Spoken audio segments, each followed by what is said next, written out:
Well, if you've been following in the Valley, then you know that Kristen Gillespie is one of the top young coaches, not only in the Valley, but across the country, off to a tremendous start in league play at 9-2 and winners of 3 in a row. Coach Gillespie, welcome to the podcast. Thank you so much. Okay, so I think a lot of people know our roots are based in North Carolina through NC State. So we're going to get to that in a second because you've done some remarkable things. But first, I want to talk about your team. I want you to tell everyone about Juju Redmond and the All-American like year she's having and the numbers that she's putting up, because they're absolutely phenomenal. I mean, they stack up with any Power 5 player. You know, the great thing about Juju, she came back for her 5th year, and you know, she had really set goals for herself and for our team. And you know, we didn't start out really well, and it was, you know, you can look at our schedule and it was a head scratcher to all of us, but she just had such a tremendous belief in our team and our staff. And she was the one that was just so steadfast and, hey, everything's going to be okay. We're just figuring things out. And I tell you what, over the last, I don't know, about 3 weeks, the level of play that she is exhibiting, she has taken it to a different level. She's been playing with a ton of urgency, as most seniors do. But I didn't even know she had this level in her. And the great thing is she's just impacting the game in every possible way. I mean, she has had multiple, you know, 7, 8, 9 assist games. She's scoring at a high level. You know, she's the ultimate team player. Chris, she's had 6 games over 20. She's had a 30. She had a 34 on Northern Iowa. So she has definitely impacted scoring. From an IQ standpoint, she was a junior college All-American kid. We knew she was athletic. We knew she could go from point A to point B as fast as anyone in the league. Where have you seen her greatest growth in terms of being a leader? Oh, man. You know, I think her greatest growth within our program is her commitment and desire to guard. You know, I think that was the one thing that we knew. She was a talented offensive player, really gifted passer. But, you know, in the first 2 years, I think with her leadership, you know, she lost just a tad bit of credibility on that defensive end, you know, and we always would joke, Ju is such a great young woman. We have a great relationship. We can joke her and we can ride her pretty hard about defense, but, you know, she really has stepped up to the challenge this year. She wants to be a great 2-way player. And I just think our team has followed suit.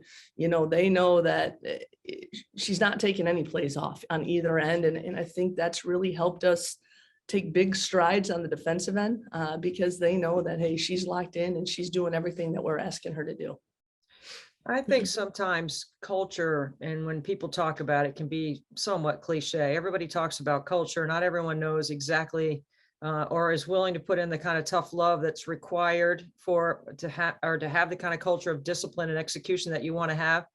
No, things haven't always come easy for Juju, and you have absolutely watched this young woman really morph from what she was to what she is now. Have you ever been around any players like her that have taken on that kind of responsibility and accountability, knowing that one bad choice could go the wrong way?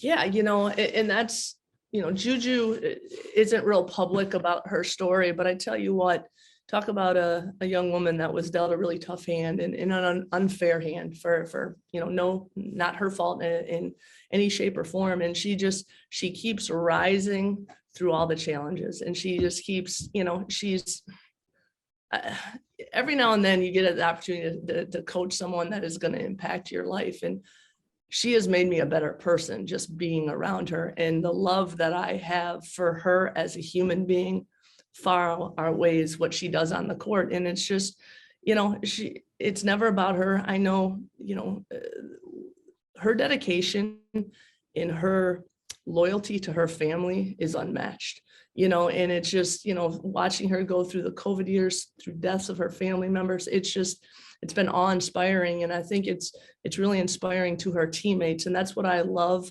about our culture. And our locker room is, we have a ton of diversity in our locker room, and we have people from drastically different backgrounds, but they find a common denominator. And it's just, you can learn so much from Juju when you hear her story and when, you know, she lets you in, and she's going to graduate, you know, she's going to have a degree, and she is going to be wildly successful in whatever she chooses to do.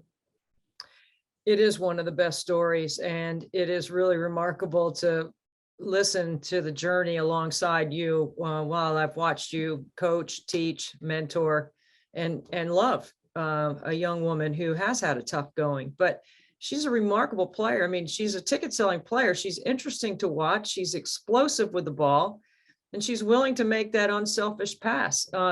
What a lot of her passes result in a Mary Crompton 3.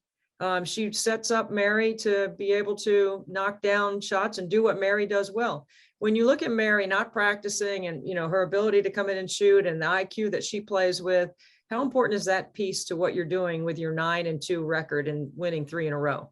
It's huge, because defense is really keying on Mary. Mary, she's 5'8", she's not ultra athletic. She's not gonna wow you with the eye test. So, people really do a great job of scouting our sets. We try our best to put Mary in spots to be successful. But Mary has the most success when Ju has the ball and we're playing in transition, because it's tough. That's a little bit harder to key on one person. And Juju will tell you that has been her focus these past couple of weeks, is how do I get Mary more shots? And that's the type of young woman she is. She knows for us to be good, for us to have a chance to win our league, it's not about her scoring. It's about her facilitating. She's going to score the ball just because she's that gifted, but how can she make her teammates better? Chris, one of the things I admire about you so much is that you've come about it from every level, starting at the bottom and working your way up, right? From a high school coach to being a D3 coach, being a D2 coach, and now you're at the D1 level. Not many people have that same path. A lot of people want to skip a few of those phases. Would you change anything about where you sit right now? No, not one thing, and I think it has helped me become the coach that I have become. And I am definitely still a work in progress, but I just appreciate all the stops. I think we're really spoiled at the Division I level, and I think I have a great appreciation for all the resources we have. I know at the Division III level when I was at Benedictine University, and I'm so thankful that was my first collegiate head coaching job that I got. But I mean, we had one gym. There's 18 sports in the winter. There's you have the netting, but like lacrosse is practicing on the rubber court. There's lacrosse balls because the netting doesn't go all the way as the track team is running laps. So it puts things in perspective, and it's something that I really try to instill in our players. Of just how fortunate we are and how blessed we are, and we try to spoil them, but let's always lead with that from a place of appreciation. Nothing is guaranteed, nothing should be given to us, but everything we do get, let's make sure that we are, extremely appreciative.